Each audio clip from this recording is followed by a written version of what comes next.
Hello, everybody, and welcome to episode 43 of Coffee Talk. Oh my gosh, I can't believe how many episodes we've done.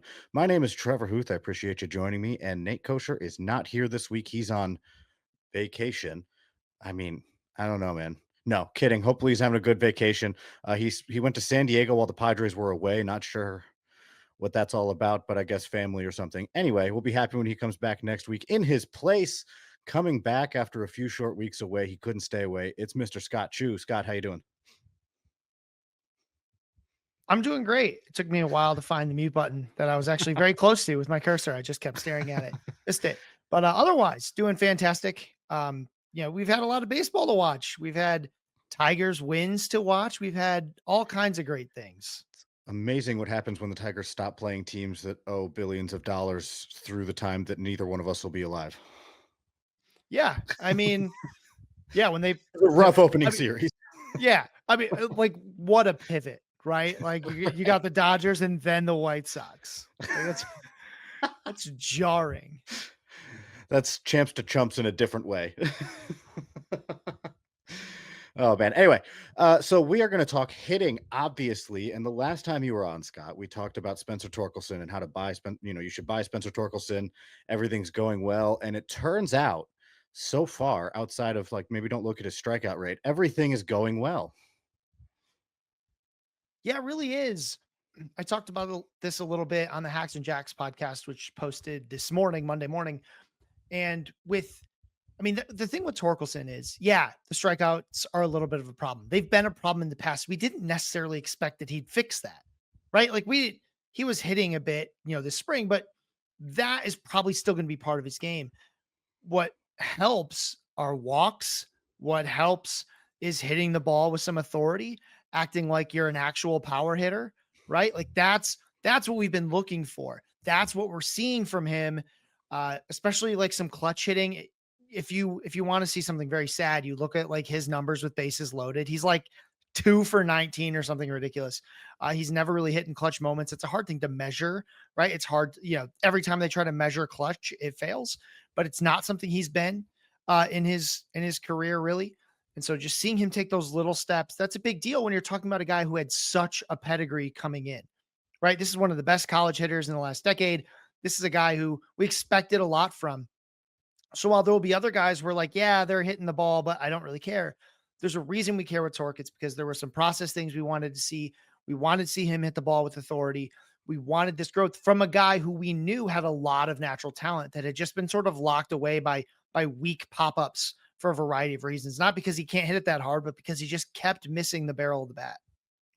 Yeah, and so I guess for me, as a prospect guy, known prospect guy, when he was coming through the system, he was kind of a guy that I had pegged and a lot of others had pegged as he may be a streaky guy. He may be somebody who finds it for a while, loses it for a while, finds it for a while.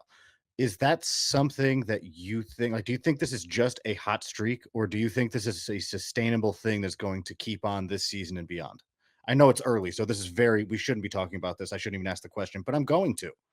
Well, I think there's two parts to that. Number one, I think yes, streakiness will be part of his game. If you even look back at his very successful 2023, it's very a tale of two periods, right? There's the beginning of the season, like the first, I want to say month and a half, but from sometime in May on, he basically does all of his damage, right? He turns it on, and when it's on, it's amazing. Right. There's plenty of players like that. I mean, a guy who's going off right now is Tyler O'Neill. He is very streaky. He's also got durability issues, which make it even more volatile. But that's what he's like too. He's like either droppable or one of the best hitters in baseball. I'm not sure Torque's going to be that extreme. Something I am looking at though is that walk rate. So we're only at 41 plate appearances. You usually want at least 50 before these numbers really mean something, which means, yeah, it's 14.6 today at 41 plate appearances.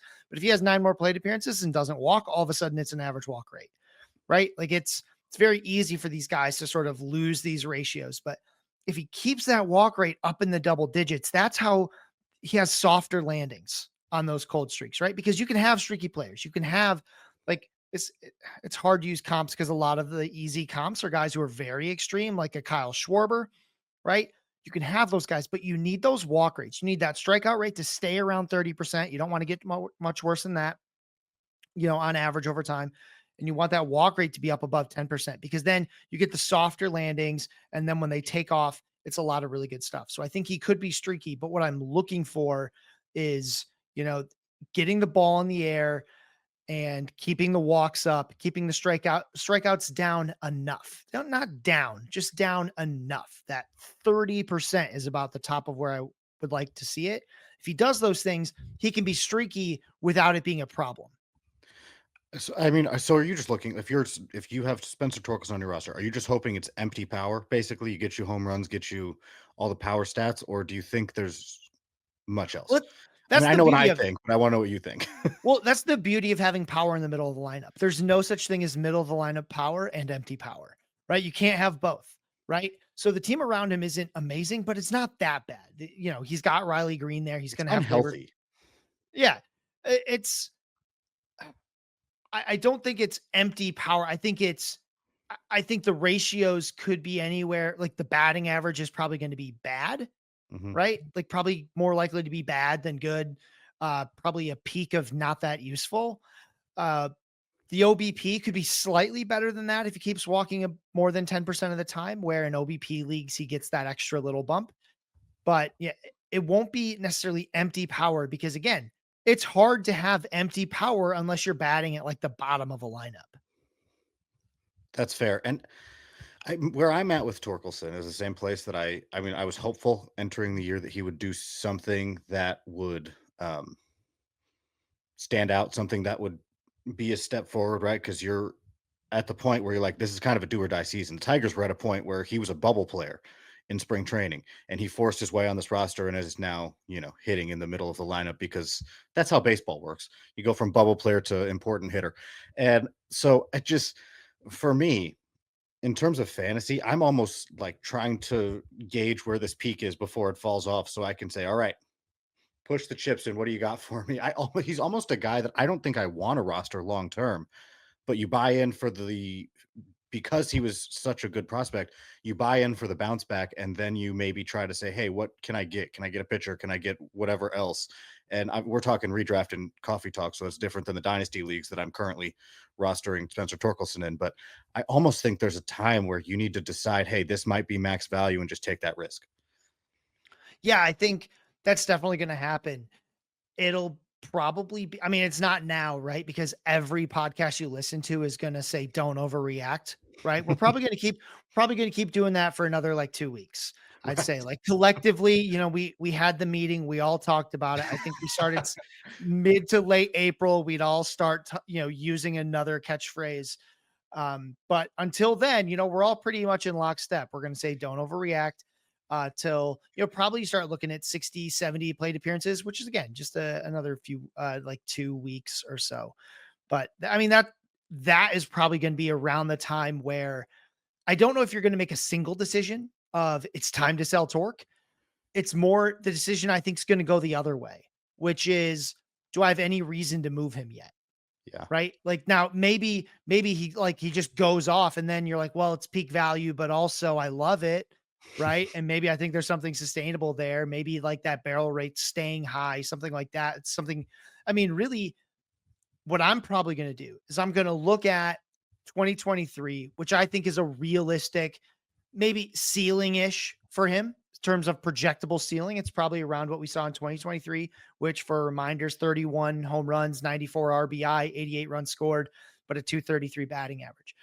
Uh, his following year is like the floor, right? Like what we saw in 2024. That's a floor. That's 10 home runs in 92 games, right?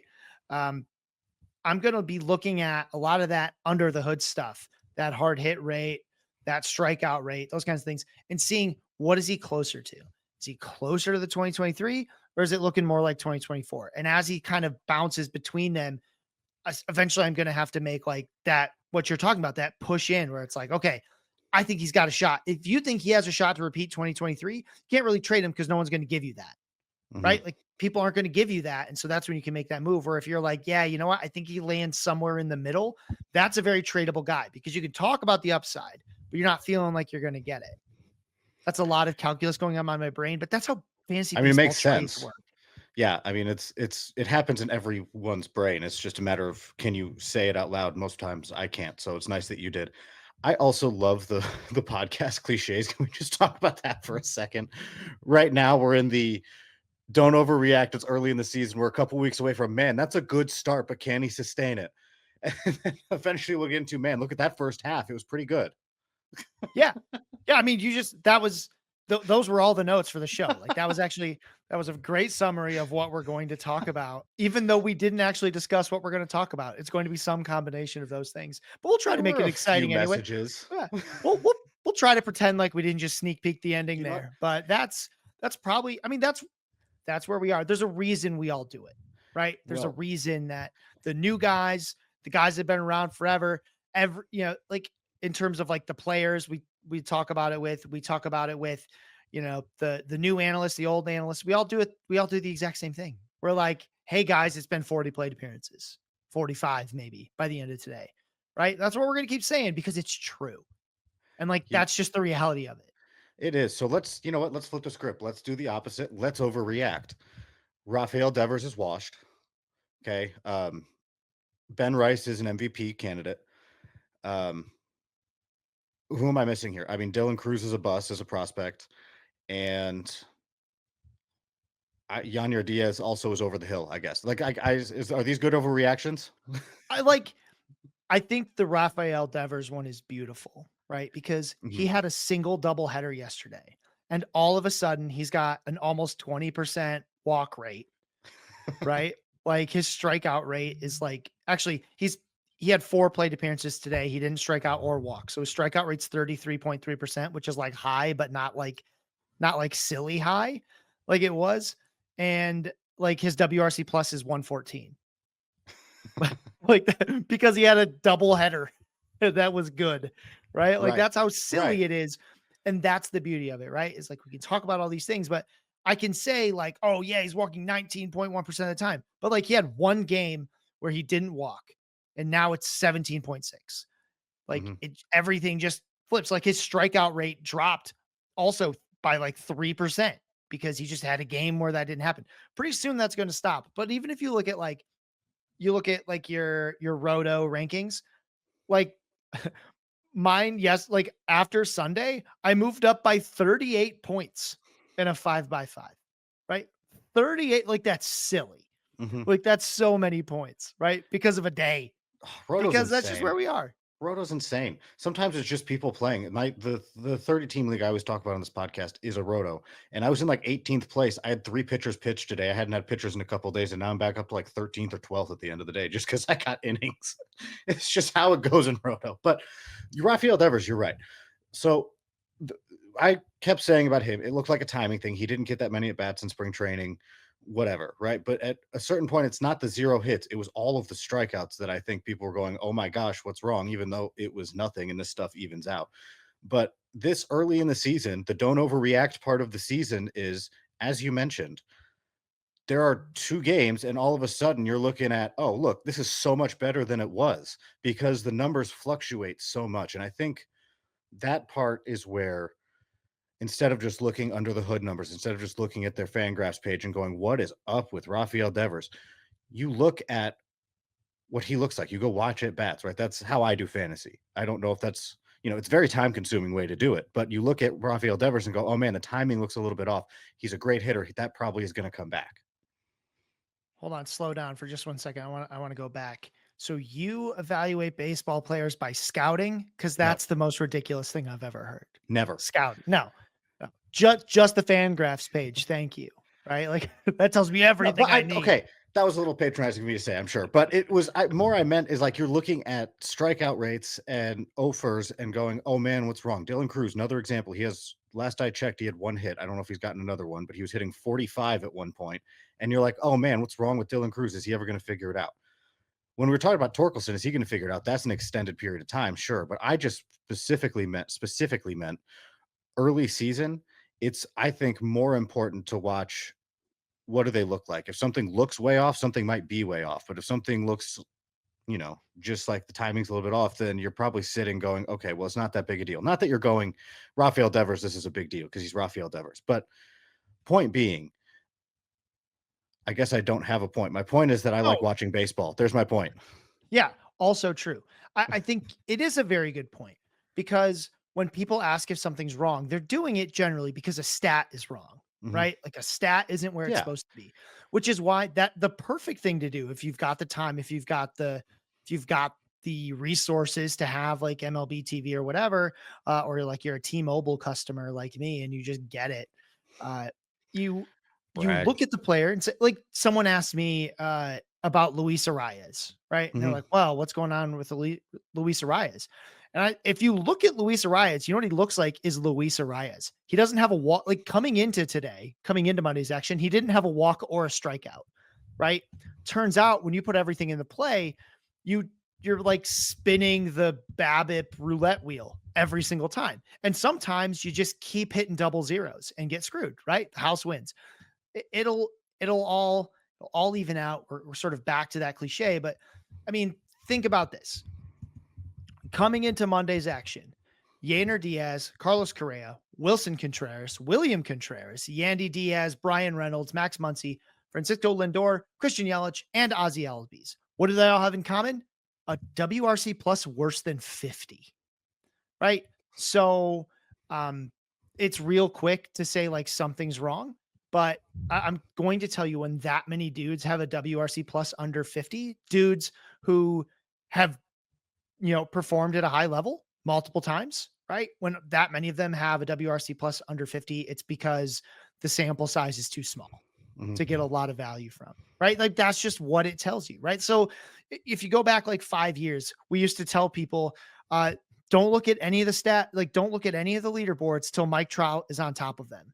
Once he's on top of them, that generally means things are starting to like regulate themselves, right? But until then, you had to kind of just wait because at the top would just be like some random dude you'd never heard of, and all of a sudden like you like, oh, this guy's better than Trout. Obviously not. Wait till Trout's at the top, and that's how you know, right?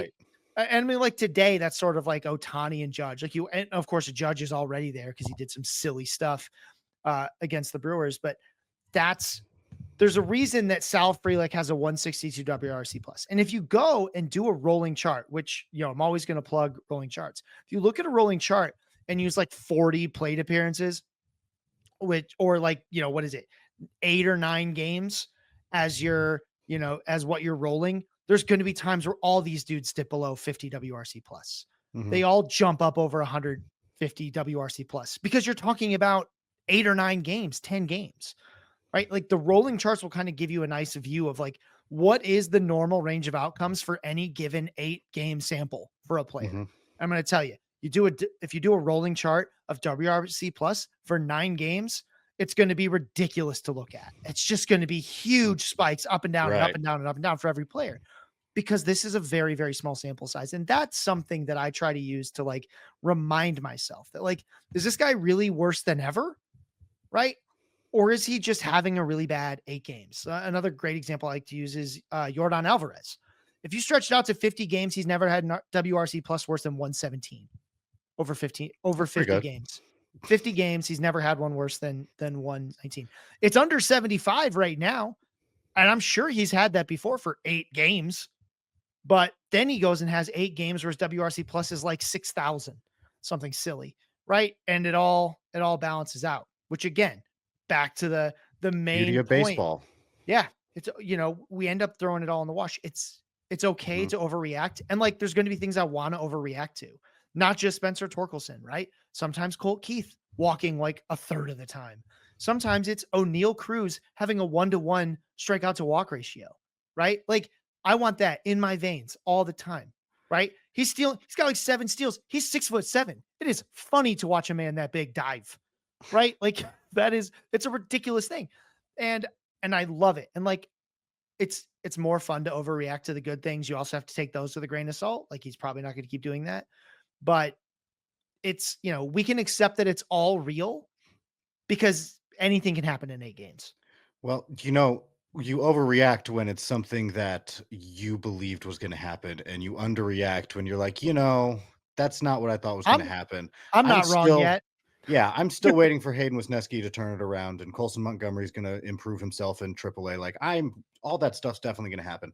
Jace Young's going to turn into a good major leaguer. Like, all of this is, you know, That's what I believe. So that's still going to happen. But Spencer Torkelson starting really well. We talked about believing in that. That's obviously very real, right? It just depends on your perspective and your point of view.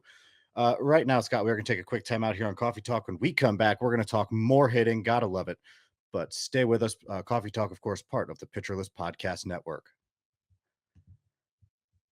And welcome back to Coffee Talk on the Pitcherless Podcast Network. My name is Trevor Huth. Of course, Scott Chu joining me today, filling in for Nate Kosher. And Scott, I love putting Nate on the spot without telling him it's going to happen, which means I'm going to do it with you as well.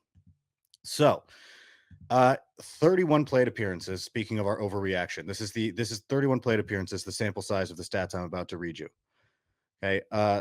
Slashing 333, 355, 533 with a 429 BABIP, 25% strikeout rate, 26 it rounds up, and a 3.2% walk rate. What do you think of this player based on those limited statistics that I just gave you? I mean, you know what I'm going to have to say. He's hot, baby, right? Like that's generally a guy who's not very patient, swinging, right? Missing sometimes, putting the ball in play. When you put the ball in play, you're letting the BABIP gods take care of you. You're up at 429. Good things can happen. So do you buy sustainability though, since you're letting the BABIP gods help you out so much? I mean, if this is the way, I'm going to protect myself a little here because I know you're setting me up, I'm but not setting you up. like, no, right? You can't sustain a BABIP like that over a long period of time, over 2 weeks, 3 weeks, maybe over a month. That's hard. Over 2 months, probably not. And gets less and less likely as you go.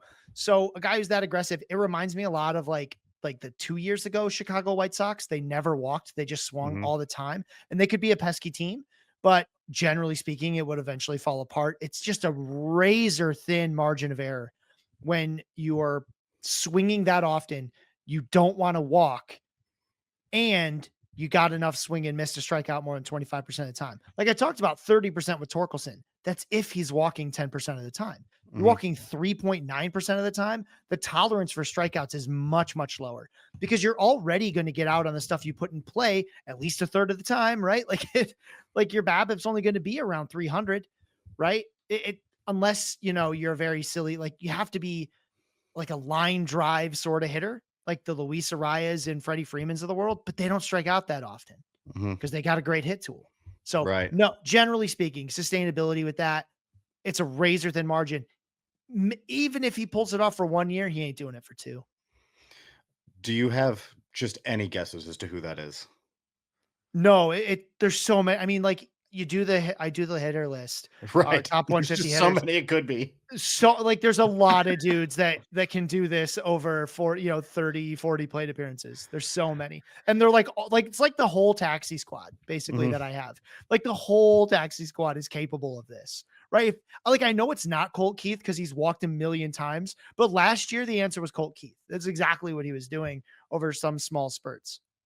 It's Jackson Holiday is who that Yeah. is. Oh, yeah, there you go. It wasn't a setup. That's just what he's doing right now. I mean, the thing is he was bad, he was bad last year as a 20-year-old. And then people were like, whoa, can he hit? And now he's doing this as a 21-year-old. And I just he's a guy I've talked about a few times on First Pitch Podcast just because he's hitting so well. But then at one point his strikeout rate was over 30. Now it's down to like 25.8 is the official number. But uh I always BABIP is always just an interesting stat for me to talk about because depending on who it is and who you ask, they're gonna go, "Oh yeah, of course it's BABIP. They hit the ball hard, and that's gonna help their BABIP." Or sometimes like, "Well, that's high BABIP. They're just getting lucky." It's just it kind of depends. It's one of those stats that I find so wildly interesting because depending on who you're talking about and the context, it can have such different meanings. Yeah, actually, what I've started to use as a proxy for BABIP sometimes, mostly with the bigger sample, because right now batted ball data is just like random, Right. right? It's just like you shake up a bunch of dice and throw it on the table. But as we get more into the season, one I look at a lot is line drive rate. Or if you're using a Fangraphs custom leaderboard and aren't that accustomed to looking at line drive rate, you can use line drive rate plus, just to put it on that plus scale, make it a little easier to digest at times. But basically, if anyone's sporting a 30% line drive rate for more than 2 or 3 weeks, it's luck, right? Very, very few hitters in baseball can do that for any sustained period of time. And their names are like Freddie Freeman, Luis Arias, sometimes Yandy Diaz, right? Like that's it. Those are the guys. Those are the guys that can do that. Everyone else who's doing that for more than a month, it's a fraud. It's a fake. You just can't pull it off. Line drives are this thing. I remember when I first started getting into analytics, I was like, why don't we talk about line drives more? They have, I mean, line drives have awesome outcomes like all the time, right? Ground balls only have good outcomes if they're hitting the exact right place and you hit them pretty hard. Fly balls only have good outcomes when they leave the yard, right? They need to leave the yard or they're outs. Line drives are almost always hits, right? So we're like, why don't we do that more? Because it's random. It's just like Hard. the difference between a line drive and a ground ball and a line drive and a fly ball is like fractions of a centimeter on the bat, right? Because you got round bat, round ball. You move it just a little bit, it's off, right? Or your swing plane's off just a little bit, boom, you've got a line drive instead. So you always want to see like if the line drive rates 30%, what's it going to be after this? I know it's not going to stay at 30. Where are they going to go? It's going to be more fly balls, more ground balls, but those are the kinds of like batted ball luck. Like it's not as though it's not real. His 429 BABIP is probably real, right? Like Mhm. that's what's actually happened. It's measured. And with Jackson Holiday, our question isn't like, is he going to keep having a 429 BABIP? Because like, no, he's not. I do like the strikeout rates a little bit lower. I'd like to see the walk rate go up. But with a player like him, a guy who's 21 years old, our Mhm. question isn't what he's doing today. Is that sustainable? That's a silly question. He's going to change as a hitter about a million times before he's done, assuming he plays a long career like we expect him to. Right. The question is, what step does he need to take next to get to the next level? And I think a little bit of that is just decision making. We saw it a little bit at the end of last year. The results didn't come with it, but it's just decision making, right? Because you're not going to live just smacking the ball and hoping it lands. Mhm. Just back to the line drive thing. If you wonder why we don't talk about line drives more, why they don't get hit more often, just watch any random three pitch sequence from a pitcher, and there's your answer. It's just they're nasty. It's hard, right? Just gonna throw that out there. I don't care who the pitcher is. Just watch any random three pitch sequence, and you'll understand why you can't just hit line drives. Yeah. And most players aren't trying to, right? Right. Like, interestingly enough, most players aren't actually trying to do this. The ones that do, it's really funny. Swing speed is so popular right now Hmm. because it's a very important stat. It really talks to you about power. But swing speed also talks about your approach. So, two of the slowest swing speeds are, in fact, Luis Arias and Freddie Freeman. And why is that? Because they are adjust to pitch guys. Hmm. They don't they don't, like every player sort of focuses on like a quadrant. They're like, I'm looking for up and in, I'm looking for down and away. And then, but Freddie Freeman and Luis Arias, it's almost like they look at a whole third, right? They're like, I'm looking for high, I'm looking for middle, I'm looking for low. And then, or they're looking like, I'm looking for inside, I'm looking for, plate, I'm looking for outside. And they'll adapt their swing to hit whatever they get thrown at them, which means you can't swing it as hard because you're waiting that extra split second to really find it, right? And you're Hmm. kind of like, it's almost like in swing, you're almost holding it a little bit just to make sure you get the bat to the ball, which is very hard to do. But there are players who figure out how to do this and be successful. Those guys can hit line drives because that's what you're going to do with those. You're going to say, I found it, square it up, right? I don't have my full swing on these all the time. I'm going to hit a lot of line drives because I'm not hitting it hard enough to be a fly ball. Hmm. I'm not really trying to lift it out. A lot of times I'm saying, this is a pretty good pitch, might be the best one I get this sequence, and I bet I can hit it over the second baseman. Yeah. I mean, and another slow swing speed, say that five times fast. Slow swing speed guy is Jacob Wilson that I've heard. Because every time I talk about how I'm kind of bought into Jacob Wilson, everyone's like, well, he doesn't swing that hard. I'm like, does he need to? He's got a potentially double plus hit tool. And it seems like so far he has a little bit of ability to hit home runs to his pull side. He has two home runs already for a guy who was supposed to have zero power. Let's. I like Jacob Wilson because, but you have to first you have to accept him for what he is, right? He's Luis Arias. Yeah, he's some version of it, right? Like Luis Right. Arias is so fun because he's just a caricature of a player almost. This like just this little dude that runs around and slaps the ball everywhere. Like Jose Altuve did that a little bit early in his career too, except he was fast and Arias isn't. Like he's also not fast. It's kind of fun. But with Jacob Wilson, like what he's trying to do is put the ball in play. And Mhm. every once in a while, right? Every once in a while, he's gonna find a ball where he's like, I can do more, right? Now, that's not going to be 28.6% of his fly balls for very long. That's his current home run fly ball rate. That's just not going to work. But it doesn't need to because he can hit some of his ground balls can hopefully like sort of get moved to fly balls. But either way, you don't actually have to hit the ball that hard to hit a home run if you're being very specific about it. Like our favorite dude, Isak Paredes, right? He doesn't have very good exit velocities. He doesn't swing the bat particularly hard, right? But that's because he's only trying to hit it about 330 feet, right? Because if you hit 330 feet to the right spot, it works, right? You hit it to any other Crawford spot. boxes. Yeah. You try to hit it, you hit a ball 300.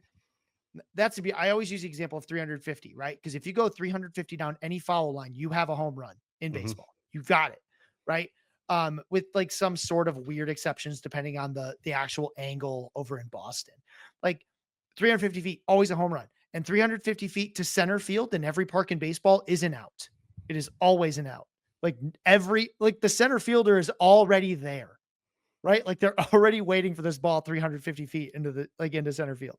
So you don't have to hit the ball. Like you have to be able to hit the ball real hard to have all fields power, right? Mhm. You do not have to have a lot of power to hit it 330 feet. You need more than I have in my body, but you don't need more than guys who make it to the major leagues. And if he can do that just like a dozen times, right, with the ratios he can do, that's a plus player. That's Jung Hoo Lee, but at shortstop. It's interesting you mentioned the power that we might have because I was a slap hitter against 75-mile-an-hour fastballs. I can't imagine pulling anything that's not going like 60. Nowadays, probably 50. But either way, I want to bring up one more player as you talk about the line drive, fly ball, ground ball thing. And he's a prospect, so I don't expect you to know a whole lot about him. I just don't know if you've heard of him. Have you heard of Chandler Simpson? Yeah, yeah, just very recently he's Yeah. come up. So he's going to be a fun one because he'll hit the ball into the ground 50% of the time and beat it out. There was a video recently of him. And if you have not seen it, go find it. There's a video of him beating out a ground ball, a routine ground ball that he hit to the first baseman. Yeah, he's wicked fast, right? Like if I could do a Boston accent, that's what I'd be doing right now. So please imagine that in your minds that was very Bostony.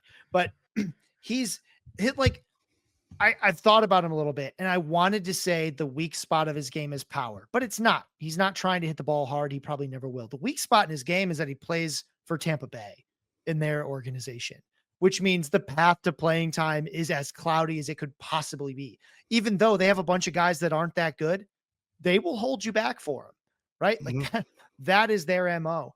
But if he made it to the major leagues, he'd be very interesting because it's been a while since we had a true rabbit who could hit. We've had a true rabbit in Asturi Ruiz, who's now over in Los Angeles and still fairly meaningless for anyone outside of like NL only, because that was a rabbit, but he can't hit. A rabbit who can hit is very interesting. It's got that, it reminds me. This is like a little bit of a faster version of like Ben Revere. If you remember him from the Phillies, anybody out there, this feels like that, which is a very valuable player in a very specific context. We need to get Matt Heckman, the dynasty manager of Pitcher List, on here because he needs somebody to write a dynasty article called "A Rabbit Who Can Hit" about Chandler Simpson. As almost as like a children's book, right? The rabbit that could hit, swinging his little carrot. All right, well, I'm going to pitch that to Matt right once we get off of here. Anyway, yeah, no, he's really interesting. You're not looking at power. You're looking at what we all thought Billy Hamilton was supposed to be. Maybe would be the best thing that. I mean, that's the easy comp, so I'm just going to make it. Is Billy Hamilton? So let's switch gears a little bit for our last 5 minutes or so here, Scott.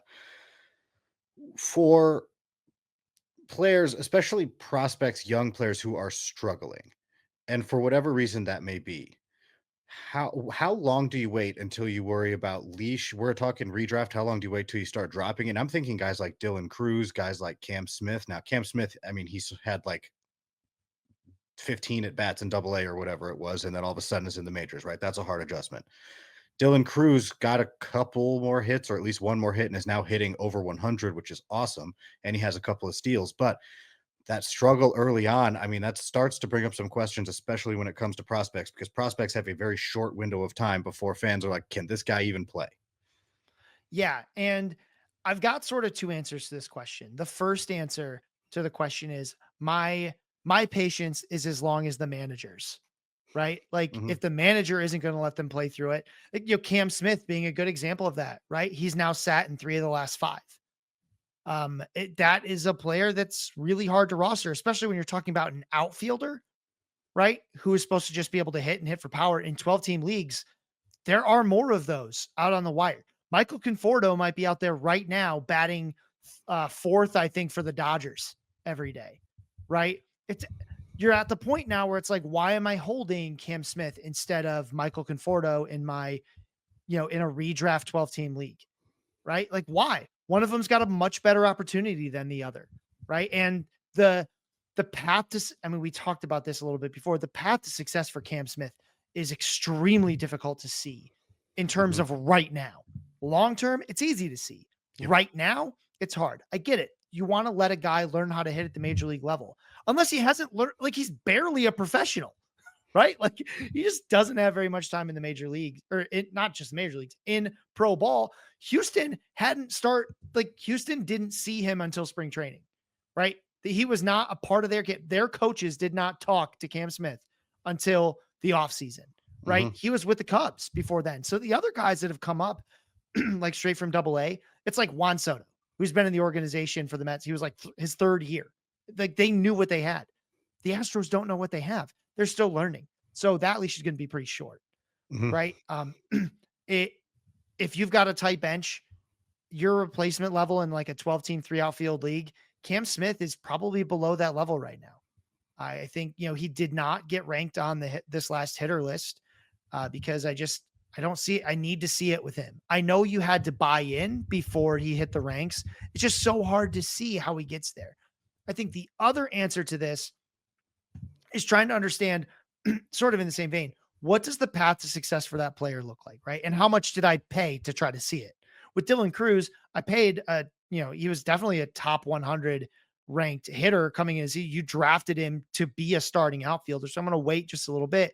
And also, I know what a successful Dylan Cruz looks like and what that path is. And it's not like he's strayed so far from it that he can't get there, right? He just, again, bad 8 games, bad 9 games. I think he can still get there. The Nationals don't seem at all ready to, like, they're not giving up on him at all. And even if they wanted to, they can't. They don't have other outfielders really to play. So he's sort of on the other end of the spectrum. I just let it go. Junior Caminero, another guy. He's not technically a prospect anymore, but he's off to a bit of a slow start. But like, if you wanted, and like, if you're cutting him because you want someone more exciting at third base, those guys aren't more exciting than Junior Caminero. Junior Caminero has more upside than all of them, right? Again, you look at Dylan Cruz. If you need a speed guy, he's probably got more upside than anyone on your wire. So why are you dropping him when he's the one with the best upside, right? That's like actually foreseeable, potentially projectable this year. With Cam Smith, it's hard to make that projection. So I can't make the same analysis for him, but I do want to see like what's wrong. Jordan Walker's actually at the opposite. He's off to a hot start, but he's still hitting everything on the ground. So I'm still super skeptical of it. Right. And I Mhm. know it's a small sample. We talked, the batted ball stuff doesn't matter. But like this dude always has hit a ton of ground balls and he's still hitting a ton of ground balls. Right. Which leads me to believe that maybe this is just the lucky bit. Like his numbers are because he's kind of been fortunate because he's still just pounding like just killing worms every time he's up there. So it's a little bit about that analysis of like what is this player doing wrong, right? For example, what are they doing wrong? Just a smattering of things. That's a bad week, right? Hard to figure that out. But if they've got a very specific problem, or their manager has started to platoon them, or just not play them as much, then you got to start moving on, especially for like outfielders in 12-team 3 outfield leagues. The replacement level is just so high. What I'm hearing is that everyone should go pick up Ryan Kreidler right now. That's what I'm hearing you say. Yeah, actually, if you go back, it was very well planned. If you go back through that and look at like every fifth word, you spell it out. It's yay Ryan Creedler the whole time. It was very good. Don't go back Yeah. and check it. Just know that is what happened. Fun fact, he is getting regular playing time on my 30-team league because he just gets some playing time and I have nothing else. He was my starting shortstop because Gunnar Henderson was hurt. And it's been a fun start to the year. Anyway, when we come back, we're going to talk more about Scott's hitter list because I have it pulled up right now, and I'm just going to start randomly asking about guys towards the bottom of it because that seems like a fun idea for me to do, and that's what we're going to come up with next. We appreciate you listening, or listening to us rather. We got more coming on Coffee Talk on the Pitcher List Podcast Network. And welcome back to Coffee Talk on the Pitcher List Podcast Network. My name is Trevor Huth. We got the hitting man, Scott Chu, here, and we are talking hitters. We've talked overreaction. We've done our overreacting. Let's talk about some reactions that Scott has had because he puts out a hitter list on pitcher list regularly. That's an odd thing to say, hitter list on pitcher list. Anyway, he puts out one regularly. So I'm just going to scroll to the bottom here. It's 150 hitters and I'm in tier 13, which is the bottom tier. There's a few guys that I want to ask you about. One of them being at 135, who is on the list now from unranked, Wilyer Abreu. He's been really good. Yeah, and he's really fun because so when you talked about the guy who like strikes out 25% of the time and then walks like 4% of the time, that's Wilyer Abreu previously. He's walking a bunch right now too, right? Mhm. So Wilyer Abreu has some durability concerns. He's been platooned a little bit because Boston, we don't talk about as much, but they actually platoon guys all the time. Like they platooned Jaron Duran forever until they were ready for him to be their starting guy. So Wilyer Abreu, he can hit the ball pretty hard. He can hit, 20-ish home runs. I think if you give him some run, he can be a very interesting player, especially if he keeps walking, right? Because they've let Wilyer Abreu hit like, third or fourth. They even did it at times last year. If he can do that for the Red Sox, I think that's an unsung hero sort of player who, if you look at the previous stat lines, just kind of wasn't that interesting, was sort of just a, run of the mill outfielder that you would stream for a couple weeks while he was hot. And then when he got cold, you let it go. But I'm actually really sad you didn't start with tier 11 because I consider myself a writer of prestige, a writer, that really puts a lot of thought. So if you look at my note, I write notes on various players. In the preseason, I do a note on every player. In season, I only, I highlight guys in each tier. And I put a lot of time, effort, and drafting to my Spencer Torkelson note, which I will read for you now if you've got a moment. It's hooray, Spencer Torkelson. That's the note. That's the Hmm. whole note. It's one of my finest pieces of writing in my career, I think. Yeah, it is. It's really good. It's a lot to take in. So can you repeat it? I don't think I got it all the first time. Hooray, Spencer Torkelson. And that's Okay. All yeah, right. like Nick has his ace is gonna ace kind of Right. thing. What I like hooray. I think what I'm gonna start doing is just like when dudes are good that I want to be good, it's just gonna be a hooray. Right. It won't be necessarily the best guys, but like guys that are doing something that we've just been waiting for them to do, even for just a week. I just want to give them a good hooray. So hooray, Wilyer Abreu. And one of the reasons that I bring him up, and I bring him up a lot, weirdly enough, because he won a gold glove. Those guys are valuable and they're going to get playing time, even if they're not hitting as well as you think they should be, or they're going to get time to figure it out. And that's one of the things that I, I I think doesn't get talked about enough is how defense can help a hitter figure something out because that gives them run. I talk about a lot with prospects more than anything, but Willie Abreu is a good fielder, which means he's hitting well right now, and he will continue to have that opportunity That's where defense matters, right? Because for fantasy. when, yeah, for fantasy, yeah, for fantasy, of course. Right. So the reason it matters is because when you have a good glove in the outfield, they want like the team wants you to play more, Yeah. right? Like they want good defenders out there. They will ignore bad defense if you're an amazing hitter.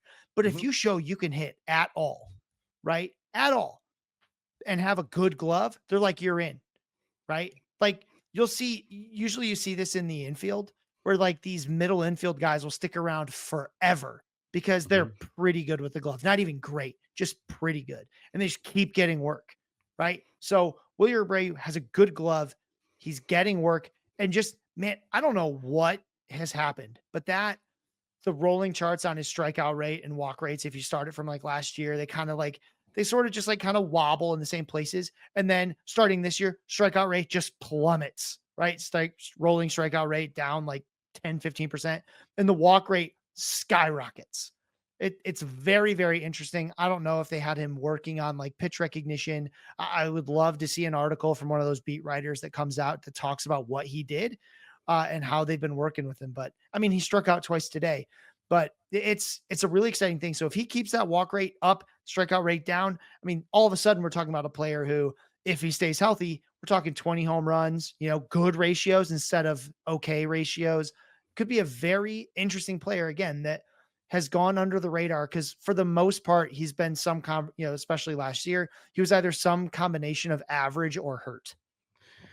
Yeah, and if you want evidence that your glove matters, if the team thinks you can hit it all, Michael Ciani was in a position battle with Victor Scott until like the last 2 days of camp for the Cardinals for the center field job because he can field the baseball really well in center field. He had like negative hits. I think he owed hits to the Cardinals. I don't think he had any. Like He he just can't borrowed hit them. right. Like it's crazy. But he brought that battle right up to the end of spring training because he's got a really good glove, and he had the job most of last year because he's got a really good glove.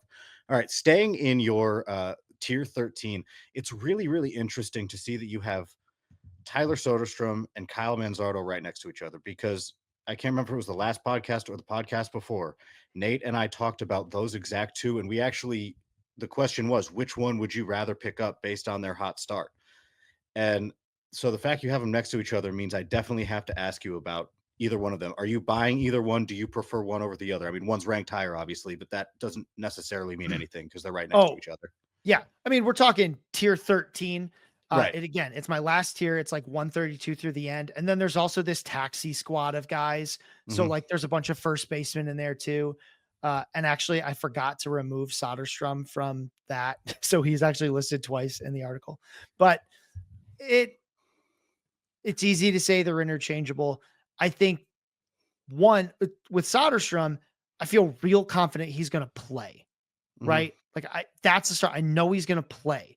And whereas with Manzardo, if he slumps, it's easy for the Guardians to bench him. They've loved doing it ever since they traded for him from Tampa. Just benching him because he's not doing great. So there's a little bit of risk there. Although if you just look at skill, I think Manzardo's skill set is a little safer because he's he's going to have probably a better batting average. He still hits the ball hard, but he's kind of like a more diluted version. Like he kind of spreads it along. It's like, yeah, I'll have a little bit better ratios, but worse power. Where Soderstrom's like one of the more classic mashers. Although if the strikeout rate stays low, Soderstrom could be even better than that. I think the guy I like more is right now is Soderstrom again, because I'm seeing, because I'm seeing the power, the strikeout rate is like around where it needs to be. And there's just no chance he hits. Like, I just don't see how he gets benched, even if he has a bad, like 2, 3 weeks. I just don't see Hmm. how that happens. So that's the big difference. Whereas with Manzardo, I always feel like I'm a cold streak away from him not being rosterable anymore. We were a split decision. I had Soderstrom and Nate said Manzardo. So I'm glad that you broke the tie in the correct way for who's hosting with you this specific episode. My thing with Soderstrom and his playing time, the one wrench that gets thrown in is Nick Kurtz. He is a first baseman in AAA who's absolutely on fire, great hitter. The last comp somebody I saw, which doesn't necessarily mean it's right, it's just the last one I saw, so it's in my mind. Somebody said he reminds them of Jim Thome, which is interesting. Now, um, it's not impossible that everybody gets playing time. In fact, it's still likely that everybody gets playing time, but the A's top prospect at this point is also a first baseman.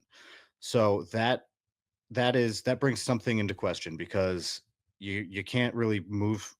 Soderstrom and Kurtz are first base DH at that point, and so you almost have to move Rooker into the outfield. And right now, that means Andujar goes to the bench, which is fine. That doesn't hurt you at all. But at some point, I think that there's going to be a question about who's playing first base That's soon. true.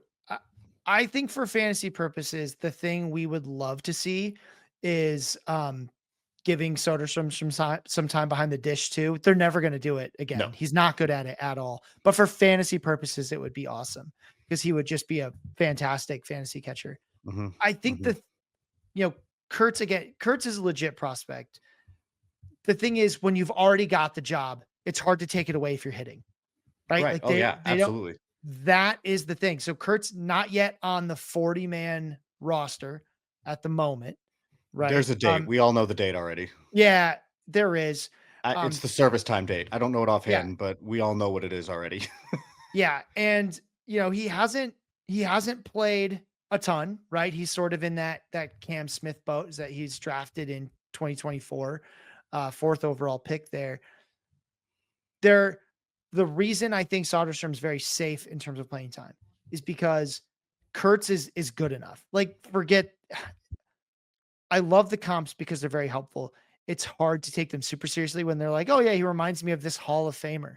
Yeah, oh yeah, Sure he absolutely. does. No disrespect to that person. I'm absolutely confident they saw something in the player that reminded them of Jim Tomey. That's not the same as saying this guy will be Jim Tomey, right? I want to recognize that right off the bat. It's just hard when that's the thing, like, because your brain's kind of like, okay, Jim Tomey, you got it.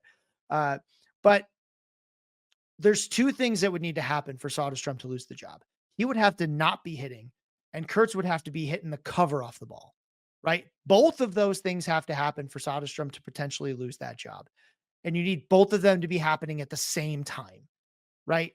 That's a little bit of lightning in a bottle, right? I think for now there's going to be an excuse to keep him in AAA. Obviously, if he keeps doing what he's doing now, he's going to force them out. But I think Soderstrom can do enough to just stay there and let the A's say, "Hey, Kurtz, how about you stay down there? Let's just keep you for another year anyway." Yeah, the only pushback I have against what you said is you're comparing Kurtz to Smith because Smith was double A for like 20 at bats. Kurtz still not a whole lot of at bats, but it's at triple A and he's hitting four something with 4 home runs Yeah, already. Like it's yeah, insane. And it's a higher level. That's the pushback I'm having versus, saying it's similar to Cam Smith.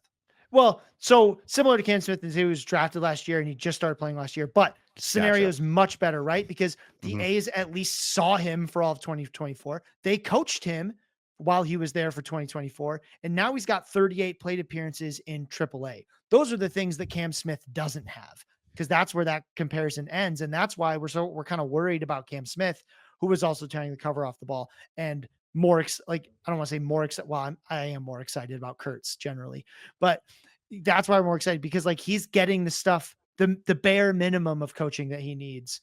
Whereas again with Cam Smith, the Astros just saw him in camp, just Right. camp. Right. Okay. So more players because we like more players.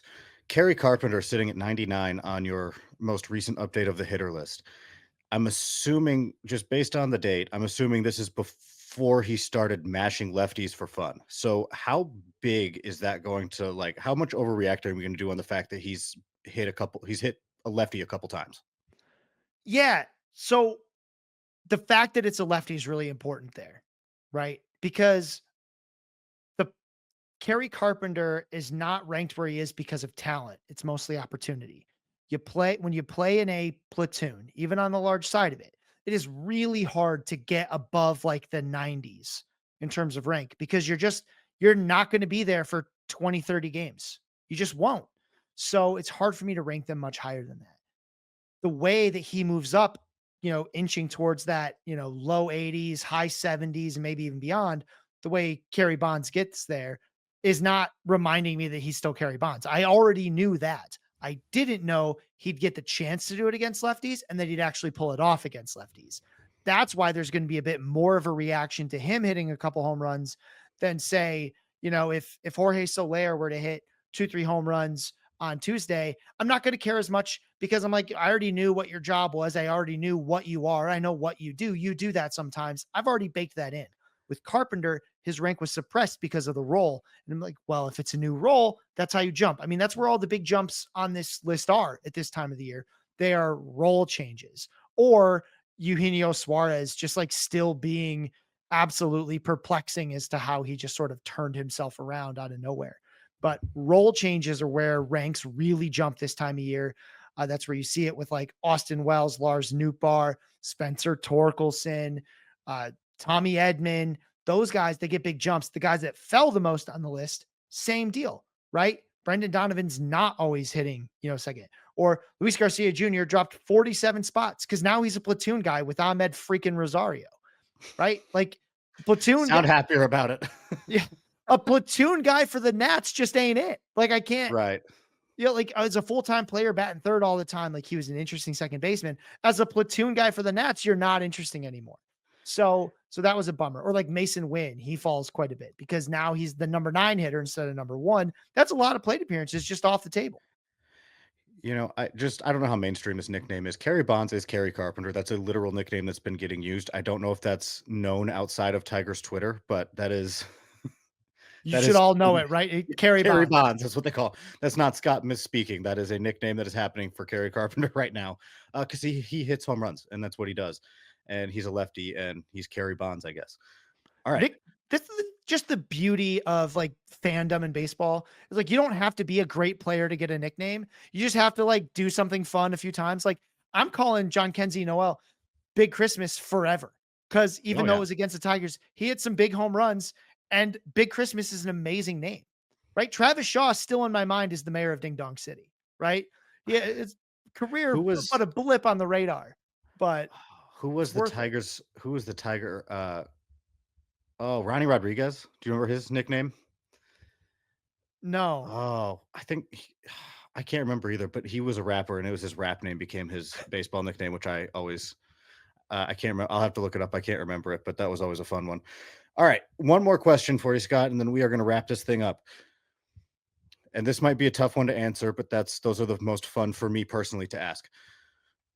Who was, or you can give us a few names, I guess, but who is like it sticks in your mind as the toughest to rank on your list? Ah, So that's a good noise. usually That means I asked a good question. usually the toughest guys are going to be like prospects who have just come up. I'm not sure where to slot them in. Hmm. Or someone that's just like on this crazy hot streak and I don't know what to do with it. Think like Bryson Stott last year for like the month of May. He was like the best hitter in baseball. And I was like, he's not the best hitter in baseball, but I don't know what he is. Uh, right now, actually, the hardest guy for me to rank is someone who is absolutely, you'll probably figure it out because we just saw him in Detroit for a 3-game series. He's just absolutely loaded with talent. And I watch him and I see it. And he can't connect with the ball. He just kind of looks lost at the plate in terms of all that ability has nowhere to go. It's Lewis Robert Jr. I have no idea what to do with him right now. He's getting cut in 12-team leagues all over the Hmm. place. People are cutting him. And I tell people to pick him up because by talent, we're talking top 50 hitter in the league easily, right? But the White Sox seem to have absolutely no idea how to make him good. They already ruined Eloy Jimenez, quite frankly. And I don't think they have any idea what they're doing with Lewis Robert Jr. And I desperately hope that they find a way to trade him. Like I really thought he might go to the Dodgers or something and then probably just get, absolutely explode or something like that. But he's I hard to think rank because I don't trust that team. I don't trust that development. All I know is that he is just a barrel of dynamite if you get mhm. him to be unlocked because we've seen it. We've seen it multiple times. It's interesting that you said the sentence that you don't think the White Sox know what they're doing with Luis Robert Jr. That's about 4 extra words than you need there. I'm just going to Yeah, throw that out. usually I reserve that kind of analysis for the Rockies. Like when people ask me about Zach Veen, I'm like, there's absolutely no chance they do what's right by Zach Veen. None. None. He's a prospect. He's got some pop. He's got a bunch of speed. And the Rockies called him up to probably play him 3 times, complain that he like spit on the grass and send him home. What is it? Make him dye his hair back purple or something. Remember, he came with purple hair. They made him dye it back to normal color or whatever God that forbid was. he shows some excitement for being a Colorado Rocky, right? Like, God forbid they called up Zach Veen just to tell us like a week from now. I made this joke on my other podcast. I'm doing it again. They're going to be like, oh, and you know what? We talked Charlie Blackmon out of retirement. So he's going to play too. And he's going to take the playing time. Like, I mean, that's what I absolutely. feel like. Well, That's the Rockies. you could have had Veen, out of spring training, but when you have the chance to sign Mickey Moniak and play whoever else they threw in front of him, you have to do it. I don't even remember the name of the guy. You have to do it, right? You have to. To be fair, for those to be fair, for those folks that are in NL only leagues, Mickey Moniak has a big zone contact problem. And one way to fix that is Coors Field. Only works half the time, but one way to fix that is Coors Field. So he might be an interesting like NL only style sleeper.